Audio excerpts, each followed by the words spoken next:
By the year 117 AD, the Roman military machine had unified the Mediterranean basin into a single administrative unit. This network consisted of 250,000 miles of paved roads. These routes connected outposts from Britain to Mesopotamia, allowing soldiers to enforce rule over 1 in 4 humans on Earth. The empire functioned as an integrated socio-economic machine, with trade hubs pulsing with constant activity. Within a few centuries, the western half of this interconnected system would shatter into isolated fiefdoms. The collapse of Rome was a gradual decay, rather than a sudden murder by barbarian tribes. It was an internal breakdown, driven by the specific mechanics of Roman supremacy. The exact tools used to build the empire, perpetual territorial expansion, complex supply logistics, and a unified currency, became the specific fault lines that triggered its unraveling. Historian Keith Hopkins describes the engine of Roman supremacy as the taxes and trade model. The imperial government required its conquered provinces to pay their taxes in silver coin. To acquire that coin, provinces had to produce and export physical goods to the center. This flowchart shows the dynamic at work. Tax-producing regions like Spain and Egypt generated agricultural and mineral surpluses.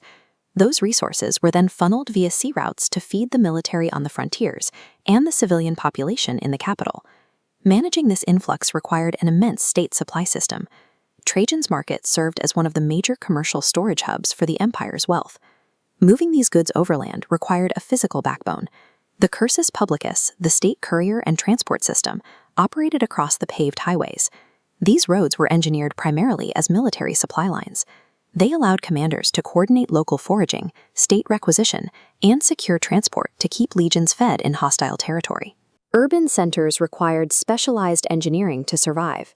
Roman aqueducts moved millions of gallons of fresh water across valleys and plains directly into the cities. Binding this physical network together was an invisible infrastructure of Roman law. Standardized codes established concepts like stare decisis, standing by decided precedents, which allowed merchants to conduct long-distance trade with legal certainty. Rome's survival relied on a meticulously engineered logistical and legal feedback loop that turned conquered land into self-sustaining capital. The imperial engine contained a fatal mathematical flaw. It required constant territorial expansion to function. When Roman borders reached their maximum extent in the 2nd century, the influx of war spoils and enslaved labor dried up. The economy immediately faced a labor deficit. Simultaneously, Roman elites continued to import luxury goods from outside the empire, sending massive amounts of silver eastward and creating a trade imbalance. The state fell into a financial crisis. Emperors had to pay the maintenance costs for the military and the bureaucracy, but they had no new sources of income. To cover the shortfall, the government turned to currency debasement. Under Emperor Nero, the state reduced the silver content of the denarius by 20%, as seen in the physical wear of these surviving coins. This graph tracks the silver purity of the denarius over 200 years. Successive emperors diluted the silver until the coin was effectively worthless. The result was hyperinflation. Citizens lost trust, forcing parts of the economy to regress into localized barter systems. By attempting to solve short-term military budgets through debasement, emperors mathematically destroyed the economic trust required to keep the empire alive. This invisible economic rot eventually surfaced as highly visible political chaos during the crisis of the 3rd century.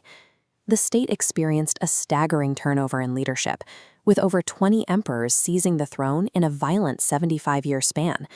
The Praetorian Guard abandoned their duty. They assassinated and installed rulers at will, at one point auctioning the throne to the highest bidder.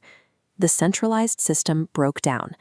The empire had become too large and underfunded for any single individual to govern. This map shows Emperor Diocletian's administrative solution in 285 AD. He split the Roman Empire down the middle into Western and Eastern administrative zones. The two halves soon stopped cooperating, frequently hoarding resources and fighting over military aid. The political fracture left the western half economically starved and unable to defend its massive European frontiers. Without a functioning tax base, the western military structure collapsed. Unable to recruit citizen armies, Rome relied on hiring Germanic mercenaries to prop up its thinning legions. The makeup of the military shifted, until the Latin word barbarus eventually became synonymous with soldier. Then came the external shock. Eurasian Huns swept into northern Europe, driving massive waves of displaced Gothic tribes directly against the Roman borders. The overextended Roman administration bungled the resulting refugee crisis.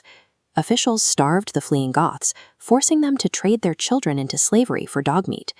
The oppression triggered a massive revolt. At the Battle of Adrianople in 378 AD, Gothic forces routed the Roman army and killed Emperor Valens. The physical breach followed 3 decades later.